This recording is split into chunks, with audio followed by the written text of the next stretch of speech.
যেদিকে তাকাই সেটা তোমার কুদরত খুঁজে পাই ওগো প্রভু আমি যেদিকে তাকাই সেটা তোমার কুদরত খুঁজে পাই সবখানেতে তোমার লীলার কোনো সীমা নাই সবখানেতে তোমার লীলার কোনো সীমা নাই গুনগুনিয়ে মন যে মাতায় মোহা পাবন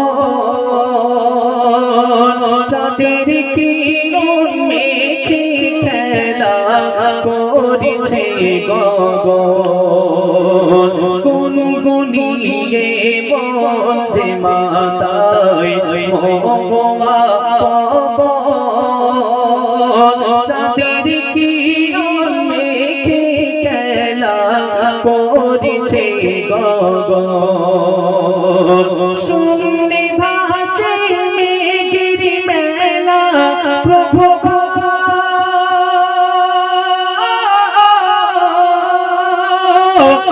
শুনে ভাসে মেঘের মেলা অবাক হয়ে দেখি তাই আমি অবাক হয়ে দেখি তাই সবখানেতে তোমার লীলার কোনো সীমা নাই সবখানেতে তোমার লীলার কোনো সীমা নাই।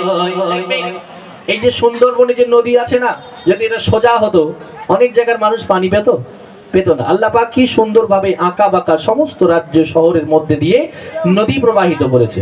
এখন সমুদ্র সব জায়গা দেয়নি, সব জায়গায় সমুদ্র থাকলে মানুষ দেখবেন অতল সাগরে যখন তখন তলিয়ে যেত। সমুদ্রের ছোটখাটো ঢেউ অনেক ক্ষতিগ্রস্ত হয়, সেই জন্য সমুদ্র সব জায়গায় দেয়নি, নদী দিয়েছে যাতে মানুষ চাষবাস করে খেতে পারে। এই নদীকে কি সুন্দরভাবে সাজাচ্ছেন কবি লিখছেন শোনান। আঁকা বাঁকা রেখা টেনে করেছ নদী করেছে খেলা সারা বেলা মেঘেরা ছবি আঁকা বাঁকা রেখা টেনে করেছ নদী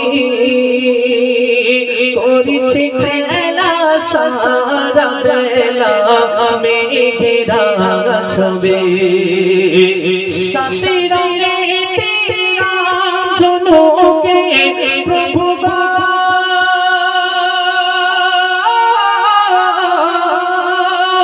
সাথে রঙে জনকে এক দিলে তুমি তার প্রভু এক দিলে তুমি তাই সবখানেতে তোমার লীলার কোনো সীমা নাই সবখানেতে তোমার লীলার কোনো সীমা নাই ওগো প্রভু আমি যেদিকে তাকাই সেটা তোমার কুদরত খুঁজে পাই সবখানেতে তোমার লীলার কোনো সীমা নাই।